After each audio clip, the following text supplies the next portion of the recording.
Well, hello. Happy Hello. Tuesday. Happy Topic. Hey, identity professor, and hey, Wendell, what is up? Dr. Matthews, Wendell, it's good to see you again. Absolutely. I have been waiting all weekend for this. Me too. I'm excited about it. I'm ready for the Shade fan. I'm ready for it all, honey. I am ready for it all. So what you do this week? This weekend, I try to, unwind a little bit and, try to, how you have to deal with your kids and you got to deal with family and you got to have everything kind of be that little center. Yes, ma'am. Kind of what I had going on and then trying to relax at the end of the day. And so then other than that, hey, you got to have a break for being a little shit starter sometimes, Yeah, I feel you. What you do? Girl, I went to the beach and I just sat under the moonlight and, played music and I just let my kids and my dogs run around and I just kind of, had to center myself, child, and, because the identity professor is becoming Dr. Identity Professor within a few weeks. Okay. And it's that whole, that process, girl, that process. Oh, yes. Hell. Well, but you know what? It's going to be well worth it, though. It's going to be well worth it, yes. Because I'm telling you, that's why I was taking blood pressure medicine now, because of it. Yes, absolutely. Yeah, because of it. No, I get it. I mean, it's, if you haven't done it, I'm not going to tell you not to do it. Only 1% of the population has it. And there's a reason why only 1% of the population has it. And so, if you ain't got to do it, don't do it. That's what I was saying. That's it. Well, wait a minute. Let's just look at this. Okay, so also, I stay with the tea. And honey, I just been looking at a lot of this tea that's been just flamming around via Facebook. And the main thing what caught my eye was the prenup, or was the prenup with Dr. Dre and his wife, Miss Young. Okay. I'm trying to figure out, how do you allow somebody to swindle you out of a prenup? Either you signed it or you didn't sign it. No. This was the tea. The tea was, number one, the prenup was signed, right? Okay. And so a couple years after the marriage, for him to prove his love, he supposedly tore up the prenup, right? But now somebody had a copy of the prenup. The lawyer. So again, who got finessed? Yeah, well, when you put it that way, let me find a nigga with a prenup. And then, Miss Young was also stating like she was forced, throughout the time to sign that prenup, right? So the killing thing is they had 3 kids. The kids are all grown now. So now you want to go and get a divorce, and then you want to take half. It's like $1 billion type divorce. So now you want to take half of what is there, and then you didn't got finessed because guess what? He answered back with the prenup that he supposedly had tore up. Oh, that's where. I mean, Tracy Morgan going through something like that too. I don't give rich people problems. I don't have them kind of problems. But see, my thing is this though. It's like, he said that he was willing to pay support. But as far as we're dealing with, the properties and the businesses and things of that such, he wants that to fall with the prenup. So basically, it's kind of like a double-edged sword. So it's like, so are you a bit greedy, or you just didn't put away like you supposed to? I'm just saying, like, I don't know. Tell me what your thoughts on this. So you feel like the wife is being greedy? Yeah.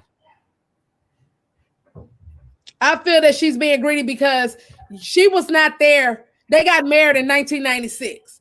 See, Dre was already established before then, right? Yeah, but I don't know about that. I don't know about that. I don't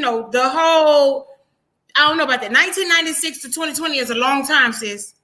You didn't get 3 kids. You know what I mean?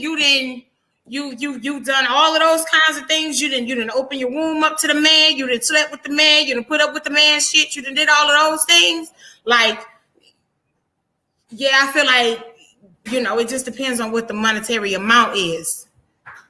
I don't know, because it's $1 billion suit. Well, I mean, it's also Beats that was, during her time. It's not like it was after her. But see, the thing, I guess what the issue is that he supposedly torn this prenup after you signed it, years after you signed it, to prove his love. And then I guess the divorce was based on irrecoverable differences, insoluble differences, or whatever. But the thing is that then all of a sudden the prenup comes up. So Dr. Dre, to me, it's more or less like, you got to be quicker than that. Yeah, but I mean, Dre's also a businessman. He's a hustler. Like, you're not going to out hustle me. So do you think that you tried to hustle him? If it was me, I'm just saying, because it can go both ways. So I'm just trying to figure out, I just feel like money makes, people do strange things, like, period. And I think, the more money that's involved, I think the stranger the things that people do. I think, I don't know. Like, would I get with Dre, because, he has the, the intellectual capacity and the the wherewithal and all of the things that I find attractive in a man. And then on top of that, he got all of this too, like, I don't know how I would handle the situation, but I feel like if I put in my time and we agreed, and now you also pay spousal support though. But now you're trying to go after more than just the spousal support. And I can see if y'all had kids and things like that, all your kids is grown. Right. So, and then they've been separated since March of 2020 before COVID. So that's not a long time to be separated. I just, right. Like, how much is the spousal support? You know what? I'm just gonna say this: it ain't $1 billion. It ain't half of $1 billion. Well, but it's a nice, comfortable amount that she can live with. Anyway, she's probably more than what I make now. So, it's more than what me and you both make in a lifetime. Okay. So kind of, it's kind of a win-win situation. You walk away from them, you don't want to be with them. You still get the check, get the bag, sis. Now you get to use the name. You was Dr. Dre's wife. What's the girl? Andrea. Young. R. Kelly's wife. She still use her name. Eddie Murphy. Use the name, get the bag, go about your business. Like, okay, you didn't outmaneuver him this time, sis. See, you know what? I'm gonna tell you like this. Now I see why Master P moved the way he moved. You know what I mean? Because Master P was married to his wife for a very long time. Mm-hmm. And then when they end up divorcing, do you see him jumping into no kind of relationship? Do you see her trying to take half of what he had?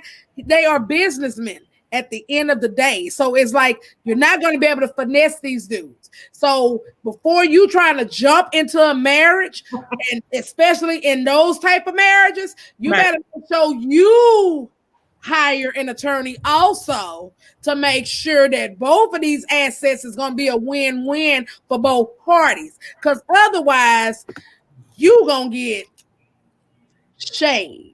Well, yeah, I agree. I mean, so if it's me and I Lord stays the same, become what I am reaching to become, and I acquire a massive amount of money and wealth, right? And somebody new comes into my life, whatever, right? And you think you're going to take what I earn? Hell no. No, I'm not going to let you do it. You got to go. But then let's take it back to, let's look at it on, on the female side, mm-hmm. right? Just like Candy Burris, right? Right. Burris was serious. Like, you don't sign this prenup, dude, we're not getting married. And let's not forget, her mom was in the background pushing that. Yeah. Right? Well, I'm not mad at that because I mean, if you look at the history of marriage, we think of marriage like in these very Walt Disney terms, like it's love and to honor and obey and all that. No, that's not what marriage is. Marriage is about the accumulation of wealth. It's about property. How do you accumulate private property? Which is when you marry, you're supposed to marry up so you can acquire then more property. Like, you don't marry, you poor, you marry somebody poor, y'all both walk into Metro. That don't make sense. You didn't get anything out the deal. You see what I'm saying? So I do think that on the one hand, marriage should be looked at like a business. It needs to be looked at as a social move, because if you're not moving up with somebody, why are y'all coming together to make they little bit? It's an investment. It's an investment where both parties come together and you build a family. You leave your family, he leaves his family, or she leaves her family, vice versa, and y'all become one. And that's what it's about. And so, but my thing is, when you're dealing with these Hollywood type relationships, especially dealing with all of these funds that come into play with that, a lot of that stuff to me is smoke and mirrors. And I just got to be straight up about it. It's not real to me. Okay. So not real marriages. We talking about marriage and billionaires and wealth. Okay, so let's turn to the Carters, because Mrs. Carter, Houston's own, bless you, Beyonce, just come out with Black is King, right? And it's been released on Disney Plus, and people are having, bless you, my love, and people are having their own kind of response to Black is King. So what you think? Do you think she's culturally appropriating? Do you think it's cultural appropriation?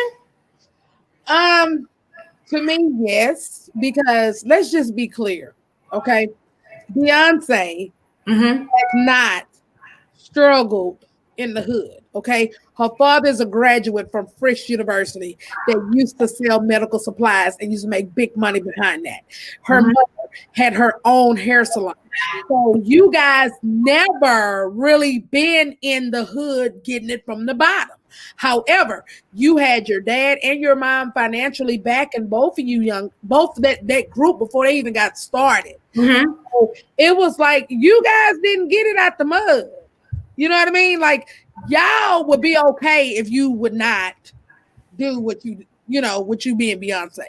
If you weren't able to do that, I think you all would still be okay, because your parents laid the foundation for you all, because you came from a family who laid a actual foundation for their family versus coming from a dysfunctional type family to where you guys are just, y'all just trying to figure out where your food coming from. That's not where y'all came from. Well, when I say cultural appropriation, I don't necessarily mean, because to a certain extent, everybody in America appropriates some type of culture. But when I say that, I don't mean like class, Like, has she changed social locations as far as like economics? Yes.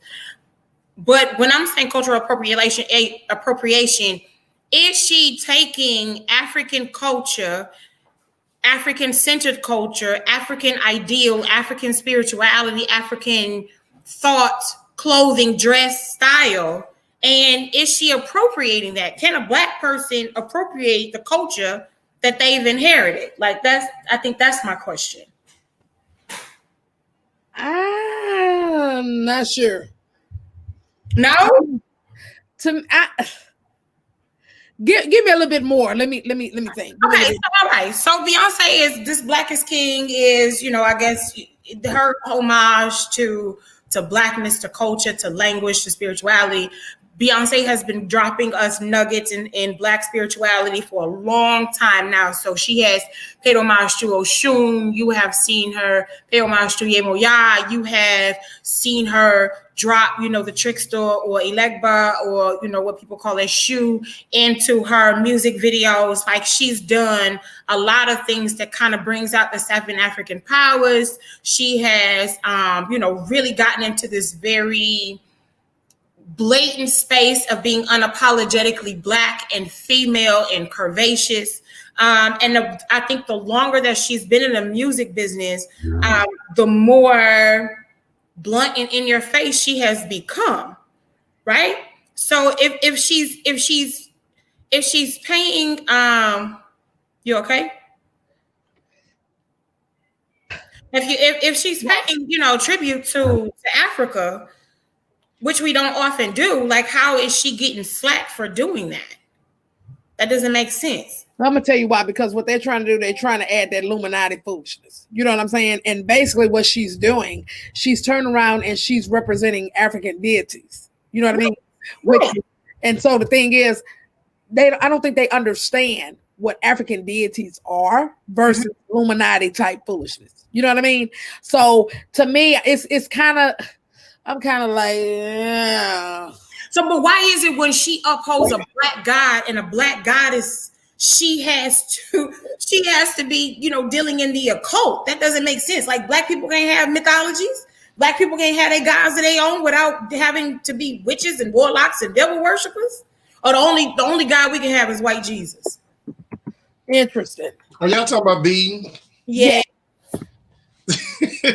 Y'all both said they're so juicy. Y'all both like, yes. Yes. Well, I think that, first off, I don't think that it's paganism. That's like, I don't think that she's worshiping. I don't think there's no Illuminati mess, right? I've studied and researched the Illuminati enough to just know that this ain't no Illuminati mess, right? Illuminati is not about entertainers. But I do think that Beyonce, Kanye West, Puff Daddy, Jay-Z, I think a lot of them do kind of pander middle class to poor black and brown people. I think that they try and find a connection, but I think that's probably a big part of their job also is to stay connected. Explain that, because that was loaded. You got to explain it. What do you mean? I think part of their job is to stay connected, because the way you make your brand more attractive to someone is you have to be relatable. So they can't necessarily talk about what their everyday looks like, because then we'll say that they are selling us a dream. So they sell us, they tell us the stories that they find that we relate to. Because once upon a time, they were all a part of the same class or lower than what most of us are. So they're not so unattached that they can't, remember. And they probably have family members still that are still in that same struggle. But I do think to a certain extent, not so much Beyonce with this Lion King, with this Black is King thing, but I do think that celebrities, they kind of pander. Like when Puff Daddy said, we're going to hold our votes hostage. Bruh, your vote and my vote look completely different, because you are in a bracket that Donald Trump ain't affecting you, right? So I think that those are the moments that I wish we had a Tupac still, or a Biggie, rappers that were able to they really were a part of that life. And so you could believe them. Well, they grew away from it, of course. Well. So, let's be very interested, honest about Pac and his upbringing, right? And so, he was a Panther baby, grew up with the Panthers. His mother's Asada Shakur, his godfather was H. Rap Brown. So, it wasn't like Pac was always street. Like, Pac was really, like educated, and he was taught, various things like poetry and literature and self-defense and all of this stuff. So that whole thug life shit was a facade. You know what I mean? So. Yeah, Tupac started out as a backup dancer. Let's be. Yeah, in Digital Underground, right? So, this whole, Shorty want to be a thug and all that wasn't Pac. Like, that was a thing that he used to sell this image, this brand of this angry black man, this criminalization of the black body. That's what that was about. So, but back to Beyonce and all this Illuminati, I just feel that we have to stop at some point in time. Stop associating Black mythology and Black religion and Black spirituality with evil. We have to stop associating it with paganism and, all of these very negative things like witchcraft, like that.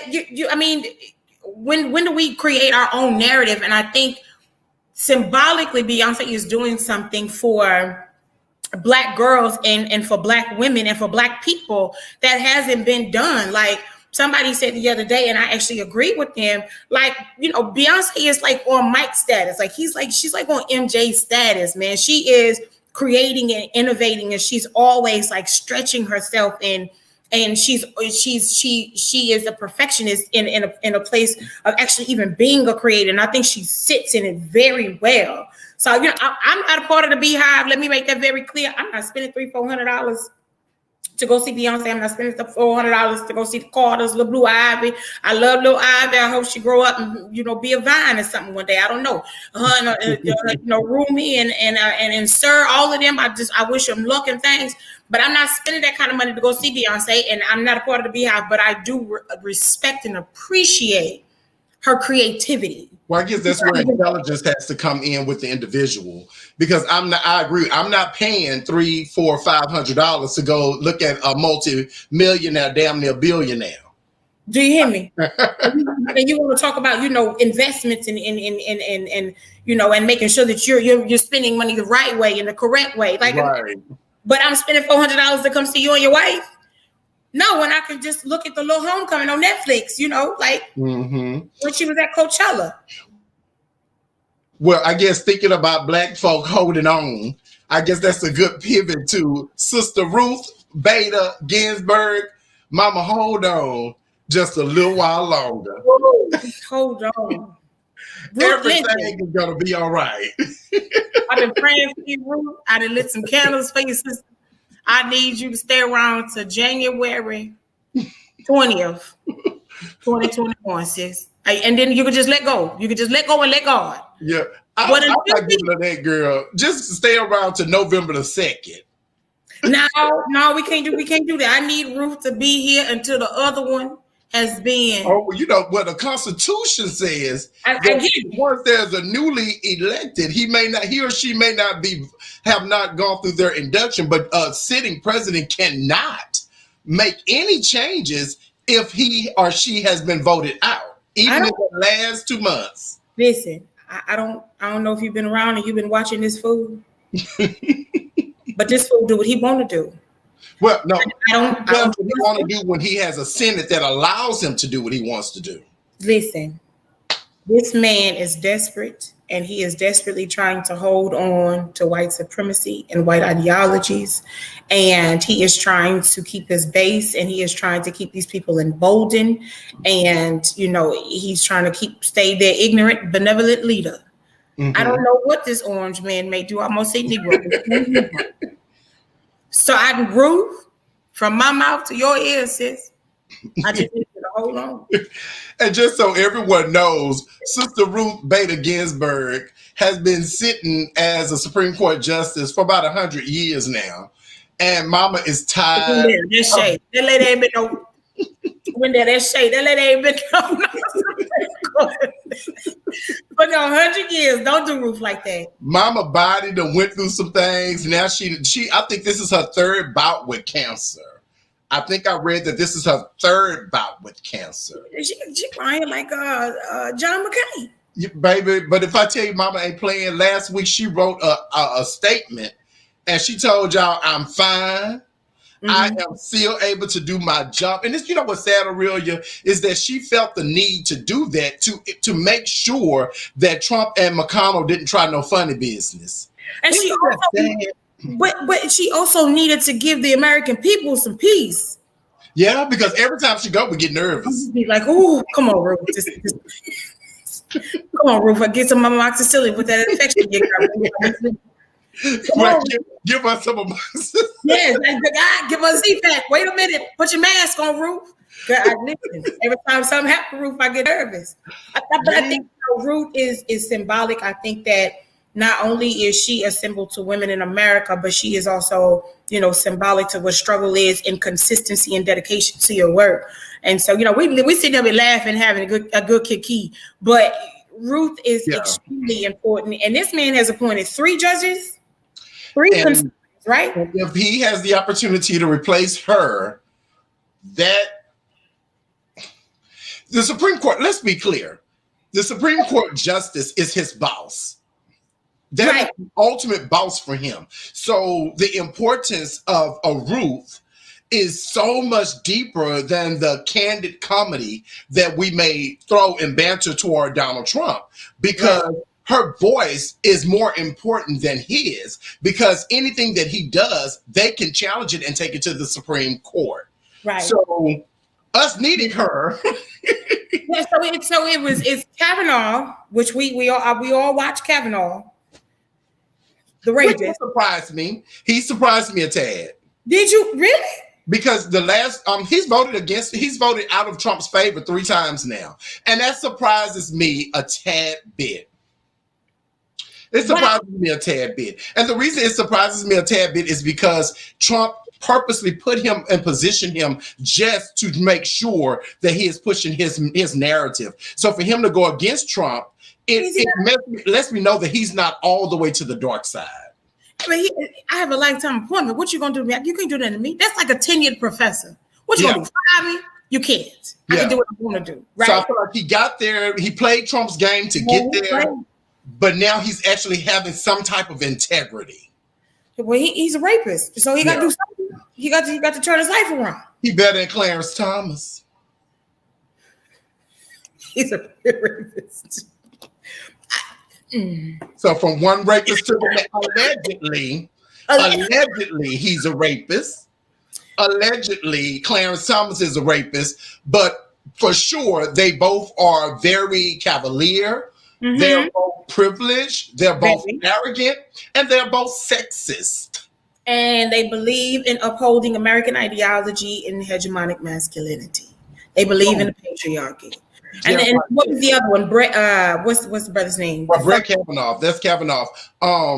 There's only 3 of them that's holding up the bloodstained banner from Trump. Right. But we have 2 others. They're looking at 3 people. First off, the leader of the Supreme Court, I forgot his name. God, why did it slip my mind? But he's Republican. But he doesn't play with those Republicans. And what I love from him is that he loved quoting 1865.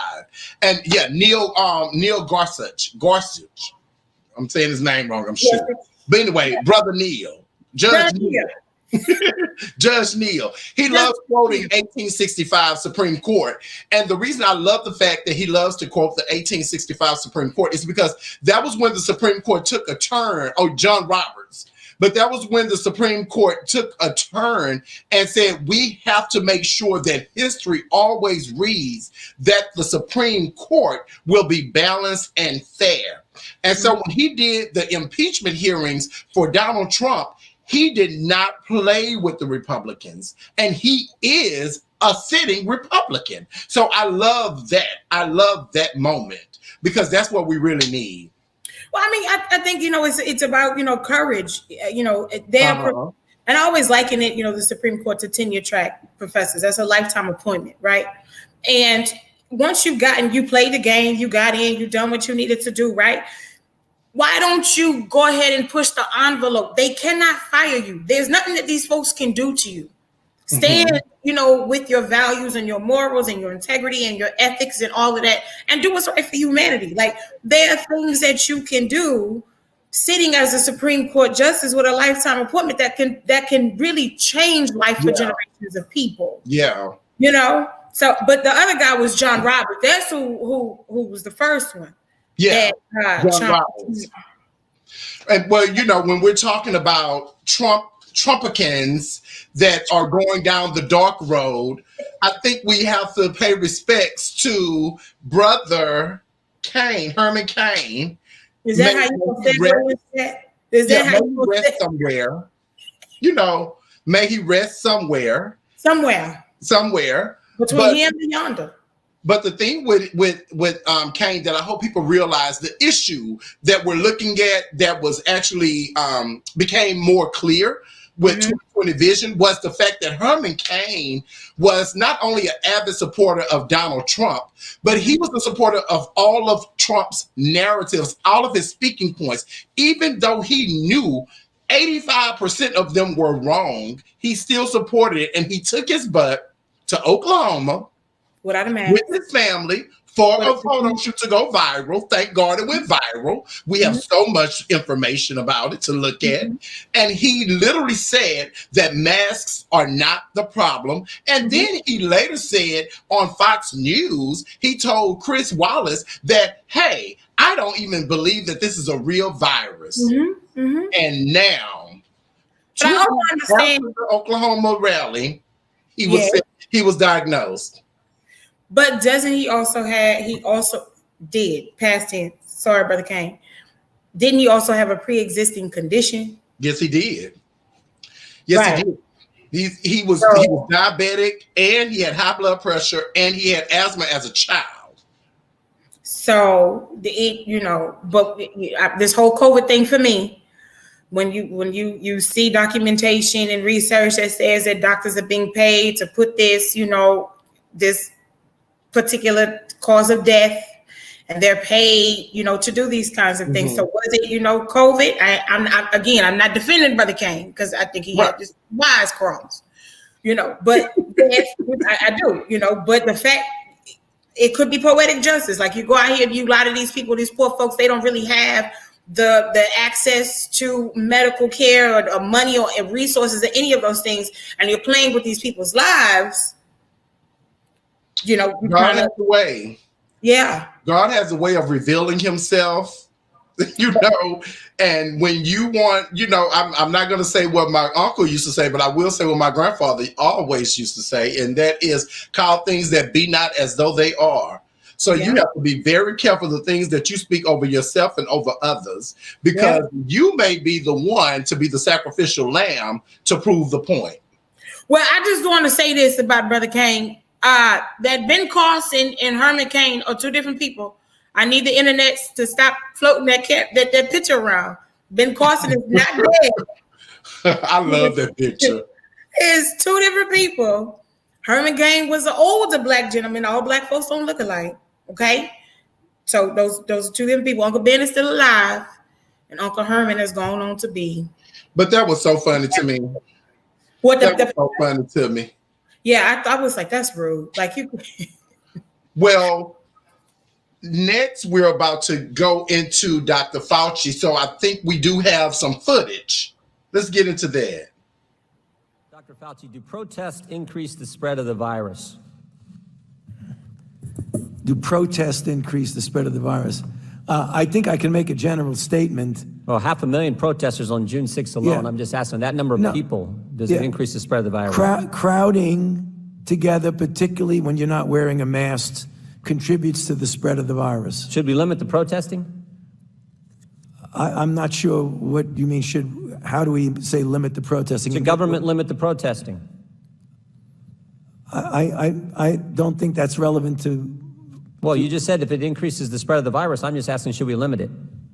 Well, I'm not in a position to determine what the government can do in a forceful way. Well, you make all kinds of recommendations. You make comments on dating, on baseball, on everything you can imagine. I'm just asking you just said that protests increase the spread. I'm just asking you, should we try to limit the protests? No, I think I would leave that to people who have more of a position to do that. I can tell you. Government stopping people from going to church, Dr. Fauci? Yeah. Last week in the Calvary Chapel case, 5 liberals on the Supreme Court said it was okay for Nevada to limit church services. Justice Gorsuch said it best. He said there's no world in which the Constitution permits Nevada to favor Caesar's Palace over Calvary Chapel. I'm just asking, is there a world where the Constitution says you can favor one First Amendment liberty, protesting, over another, practicing your faith? I'm not favoring anybody over anybody. I'm just making a statement that's a broad statement that avoid crowds of any type, no matter where you are, because that leads to the acquisition and transmission. And I don't judge one crowd versus another crowd. Tell him, Dr. Fauci. Listen, I think that we like to play word games. I think that Fauci was very stealth in the way he answered the question, because it wasn't protest that causes the spread. It's people being in crowds, large crowds without masks on, right? So I ain't telling you not to go protest, but I'm saying if you do go and be in a large crowd, then of course you need to protect you need to take the proper precautions, right?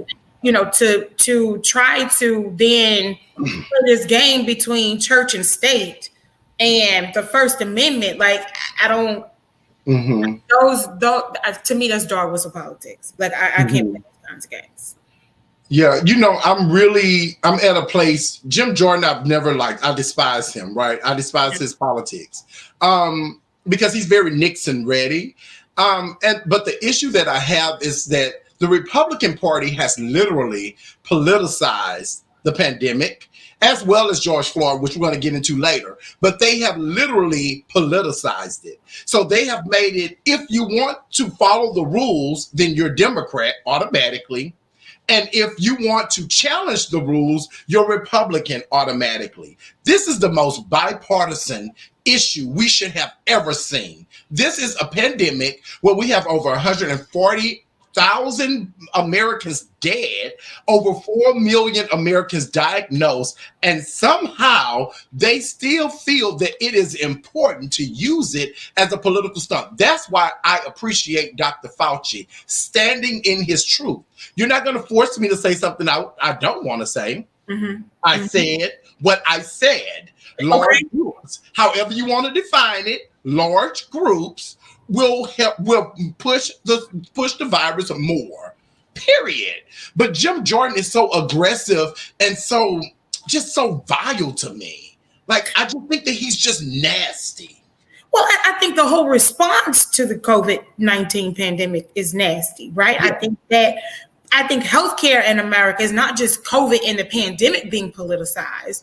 I think healthcare in America has been politicized, right? Yeah. And there is a high cost of being poor in America, and you can't get cancer treatments, you can't get birth control, you can't get coverage for pre-existing conditions, you can't get the type of nutrition that you need in order to get rid of the diabetes that is actually preventable and curable. Like, those are problems. Like, why are we still having a conversation about chlamydia? That shit doesn't exist. Why are we still having a conversation about obesity? Why are we still having conversations about how much money does the Susan B. Komen Foundation need to raise before we have some type of cure for breast cancer, especially when we know it targets African American at larger and more aggressive rates, women. Right. That doesn't make sense to me. But when you're poor in America, that's a high cost of poverty. Yeah. It's extremely expensive to be poor. But that just speaks so directly to why health and social injustices should not be partisan. That should be the easiest thing for both parties to come together on. Like, that would be the easiest. But look at just, Governor Abbott's response and Trump's Twitter response today. Open the schools, !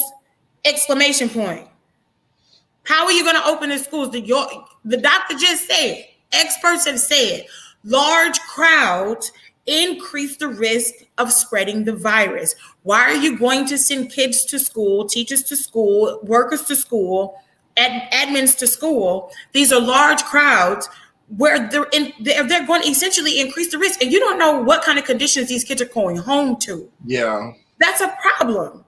Yeah, like, not even the condition. Well, the conditions that the kids are going home to, who they're going home to, if this their grandparents, their aunts, if their parents have if they have brothers and sisters that have underlying issues. But the janitor, the women, the men and women in the kitchen, the secretaries, the office administrators, the teachers, like, all of these people have direct contact with these students, these children. And so when you say, well, their immune systems are strong enough to fight it, first off, we have a 9-year-old black girl that just died in Florida from it. Okay. But away from that, they also are going to be in contact with older people that may not have the immune systems to fight it. So it's just amazing to me that we are literally in a place where we're saying we're putting money over health. If we're all dead, we have no money to spend. But we've always done that. And I think that's the thing that probably frustrates me most. We put money over everything. Cash rules everything around me. That is America. It's money over everything. What was it? MOB when in the 90s? Money over. Yeah. Right? It's the same. But that's pharma. That's the pipeline. Yeah. And, that's capitalism. Yeah. To be very honest. Yes. That's where we live, and we pick and choose when capitalism, suits us. Yeah, capitalism suits us sometimes. Yeah. Sometimes it doesn't. Especially when it's when you have a pill. When you have a pill for HIV patients that are over $3,000, they're saying like $500 to $600 per pill in America. But then you can go to India and get the same pill for $10. Well, you could go to Mexico and get penicillin and Z-Packs for $5 and bring it back home. Even cosmetic surgery, you can spend $20,000 for SRS, so sexual reassignment surgery in the United States, but go to Mexico and pay $7,000. Like, if you pay that much, that doesn't. But it's now we're not encouraging you to do that. No, we're not. We're responsible for that. Now, I do know some folk that went over to the Dominican. I want to go. I know a lot of people. We know people that went to Tijuana, going to Tijuana. Yeah. I'm just trying to, weigh my options here. Yeah, but it's just so sad because we're so focused. Like, I was looking at my favorite college campus, Texas Southern University, in the heart and soul of Houston, Texas, 3100 Cleburne Avenue, 77004. But I was looking at some of the stuff that they had. Okay, I see you. But I was looking at some of the stuff on their social media, and I found out they spent almost $50,000 just trying to get the campus ready with signage. Yes. Why? Just with signage. Right. Yeah. Do you know that means they haven't even that wasn't including fiberglass. That wasn't including the distance. The classes now have to be broken into a 2/3 of the size that it was. Right. And then it doesn't take into the account the money they're gonna lose from students that are not gonna come back. Right. Yeah. That's not that's not the hours they have to pay the people to make sure that the campus is ready. That's not the hours that the money they have to pay the people to make sure that the campus is sanitized during the day. That's not the salaries of the professors. That's not any of those things. That's just signage. That's just signage. Right? And so just imagine schools that are in areas that do not have the funding. These kids don't have Chromebooks. They don't have hardback books. Yeah. Well, let's not forget, in the first stimulus, only 2 HBCUs got money, and that was Howard and Morehouse. Those are the only 2 institutes that got money in the bailout, in the stimulus bailout. And unlike Harvard and Yale, they did not get money back. But other HBCUs got zilch. Now, in this HEROES Act, the HEROES bill that's up now, they will be receiving some funds. And from what I've read, they both sides agree on bailing out not just HBCUs, but some of these poor PWIs also.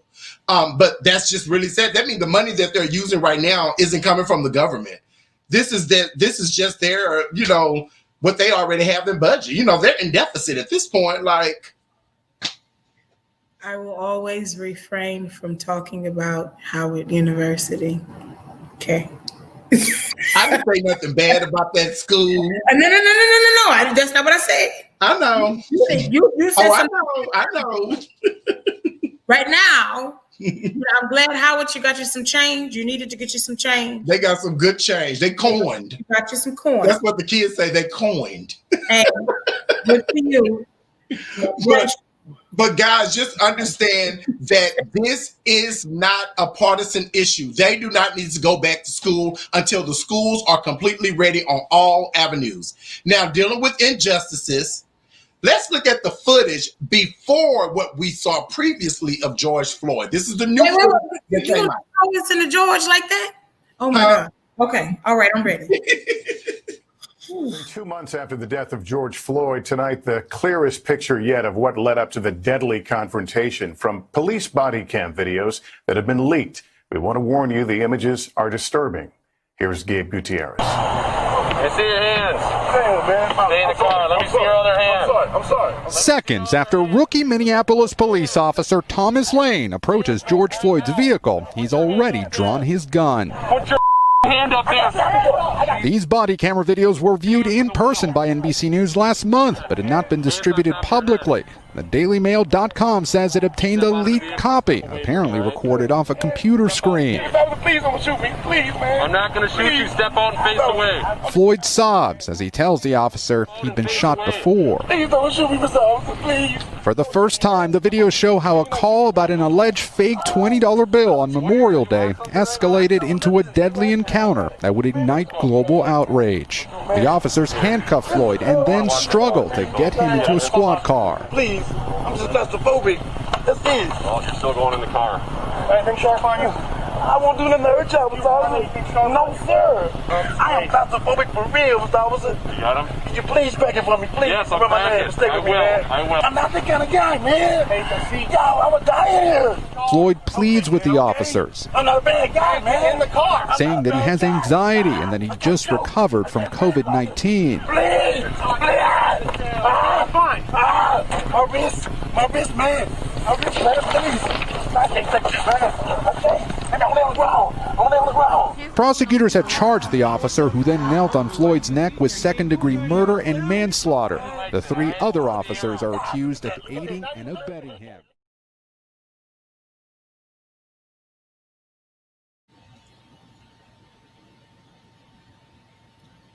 So that was extremely hard to watch. I'm trying not to be pissed off and angry because I'm trying my best not to be angry because there are a lot of things that I heard that were ignored. Number one, he said, I've been shot before. I'm going to die. Please don't let me die. Please don't shoot me. Immediately, something should have rung off in somebody's head that says, he has PTSD. There is a trauma here. Let me call a medical expert to help intervene in this situation. And that never happened. He completely freaked out. And he wasn't combative. He was paranoid. I know what PTSD, you know what I'm saying? Like you know what trauma looks like when you grow up around trauma. And so before y'all start that foolishness about, oh, he was high, he was this, he was that. I don't give a damn if he smoked a pound of cocaine, a pound of crack rock, he was on methamphetamine, whatever it was, it doesn't matter. The fact that his cries were ignored is that's a problem. Aurelia, he gave them directions. Mm-hmm. He gave them directions. He told them, I just got over COVID-19.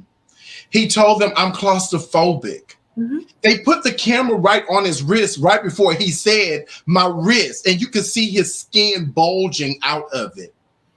From the very beginning, before he even got out of the car, he was 100% willing to do whatever they asked him to do.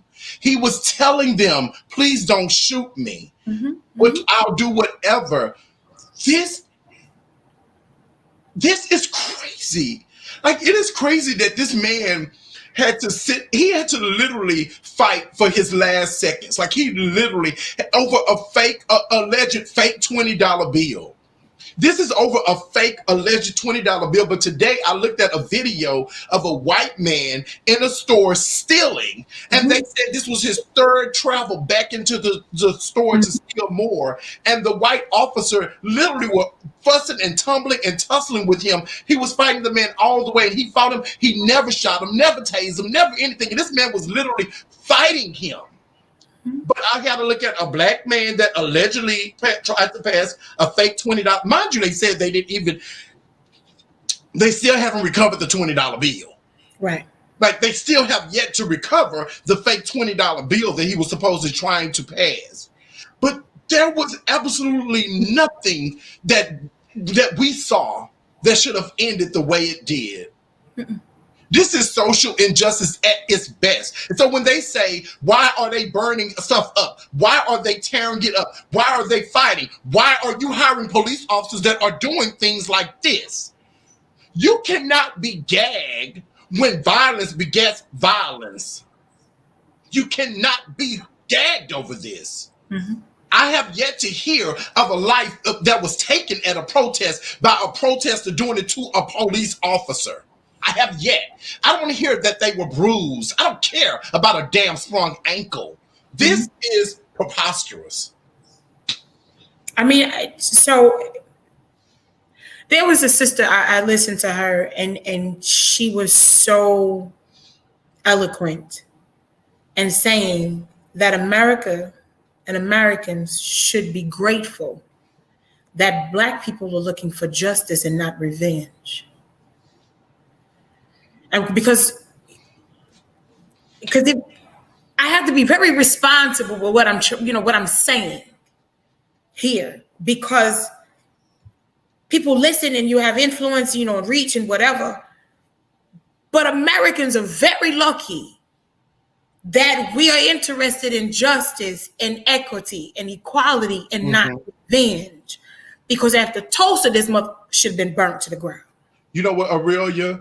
The purpose of our podcast, the purpose of Truth to Power is to literally address the intersection of politics and social injustice. This is exactly why we're here. And this is a great example of that injustice. And it is politicized, but it is a social injustice that has been used as a carrot, as a weapon to somehow abuse one party and uplift another. But what you said is completely correct. Revenge doesn't look like this. Revenge looks like what the police officers did to him. That is what revenge looks like. When you are saying, hands up, don't shoot. Right. When you're saying, I can't breathe. Right. When you're saying, sir, I will do whatever you ask me. Right. And I still end up dead. Right. That is what revenge looks like. What we are doing is looking for equality, saying, treat me like you would treat a man that looks like you, that matches you. Treat women the same way you treat men. Treat Blacks the same way you treat whites. That's all we're saying. Right. I think let me just speak for Aurelia. I get the town hall meetings. I appreciate it. I think that everybody has their own ministry and everybody has their own lane. But I think at this point, it's extremely important that you find your lane. What is your ministry? If it's protesting, go out there and protest. If it's teaching, go out and teach. If it's policy, go out and inform policy. If it's being able to be a philanthropist and throw money and fund causes, do that. If it's creating an artistry, do whatever it is that you need to do at this point in time. But your voice needs to be heard, because if you don't say anything about them killing you or how they mistreat you, they'll kill you and say you enjoyed it. Yeah. And which is what we're seeing with George, right? He's been criminalized, he's been ostracized. There's this whole, whatever the girl, what's her name? Candy, whatever. Yeah, Candice Owens. And so, this whole, you are making a hero out of a criminal. That's not it. Yeah, you're making a martyr. She was saying that we're making him a martyr. No, sweetheart. No. We didn't make him a martyr, but the impact of his death is very martyr-like. Because it keeps happening. Yeah. Someone said in the comment section, I saw someone, Khalil Valentine said, it's the John Lewis and MLK approach. Yeah, I think that the John Lewis and MLK approach is good. It reminds me of Kaepernick, and it kind of got out the same thing that Kaepernick's got out, right? I tried to do it your way, and you gave me just enough to call it a Band-Aid effect. But the wound is still yet irritated. Yes. I think that we are living in a place where we have to understand, what does intersection really look like? Because intersection isn't just based on sexuality. It is not just based on sexism. It's not just based on black and white issues. Intersection has no race, has no color, has no sex. Intersection is just that. It is saying that this is how we connect. And if we're not connecting correctly, if we're not traveling over this bridge correctly, then something is disconnected. When something is disconnected, we are discombobulated. When things are discombobulated, we do not advance as a whole. I agree. Intersection is so important. I agree. And I also think that when you're talking about intersectionality, you have to consider multiple identities and multiple instances of oppression, right? Mm-hmm.